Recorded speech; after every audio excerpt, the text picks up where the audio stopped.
Hi there and welcome to Planet Coaster. This week I've been working on the outside of my Volcano coaster ride and I've built a viewing platform to secure the boundary.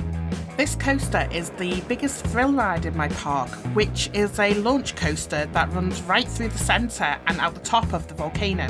It's pretty thrilling and is garnering a lot of attention from guests. I made a video a few weeks ago where we take a ride on this, which I recommend checking out if you haven't already. So anyway, last week I built the coaster station for the ride with a ruined temple theme, which I thought fit in pretty well with the Volcano coaster. I've continued this theming to secure the queue path and ride boundary using Planet Coaster's adventure pack pieces. Since it's a big ride with a long queue which takes up a lot of space, I thought securing the boundary with some viewing platforms with big glass windows and some seating would be a good idea. Also, as it's a fast coaster, I wanted to be realistic with securing the boundary. In a real theme park, a coaster such as this would have a lot of protective fencing, making sure there's no way someone could find their way into a dangerous place or get hit by falling objects. So I've tried to mimic this with this huge viewing platform. It's made of stone blocks, stone walling, and has loads of glass windows so they can see into the ride. The fencing at the top is a chain link fence. This is fast becoming my favourite piece in the game. It's tough competition considering my overuse of the green leafy bush, but I just love how versatile the fence is. It fits in perfectly as a security barrier or partition for staff only sections, but it also works well as protective fencing for rides. This Volcano coaster stretches out pretty close to the path and is quite high up too, so I needed something of a similar height to protect the guests watching on the platform. So in this section of the park there's two rides here, the Volcano coaster and the Forge static ride. You enter Forge via a bridge over the coaster track, which I've secured with more stone blocks and fencing. For the entrance decoration I've used some of the temple pieces I built last week. I've made this nice lava feature to fill in the spaces between the paths that lead to the entrance for both of these rides. There's a lot of this lava detailing within the ride, so I thought it would be a good idea to have a little of that at the entrance so guests get an idea of what they're in for.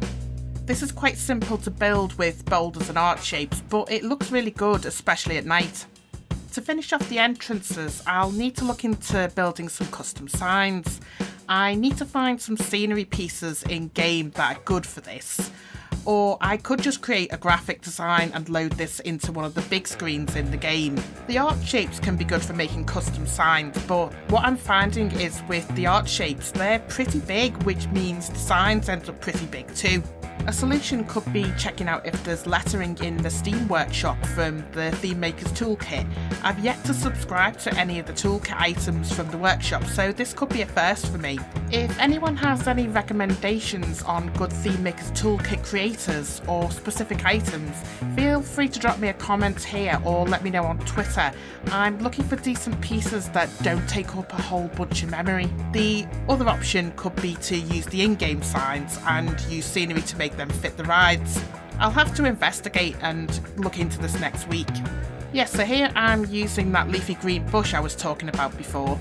I figured out if you use the half spheroid arch shape and sink it into the ground a little, as long as you have the plant that fills most of the inside of the arch shape, it looks great as a planter. This is good for places where you can't have like a natural flower bed, so putting it on a platform, it looks good. All this seating up here, obviously with there not being a path, the guests aren't going to be able to get up here, so for them it's just like scenery. But it still looks good and I wanted to make it look like a realistic theme park. So after finishing off the entrances, I took another look at the exit. The exit to the ride led out to a small empty plot of land. This has a path that connects it to the back of my Mexican restaurant. That's made up of old Spanish architecture pieces which doesn't really gel well with the ruined temple theme, but I think I did a good job of merging the two together.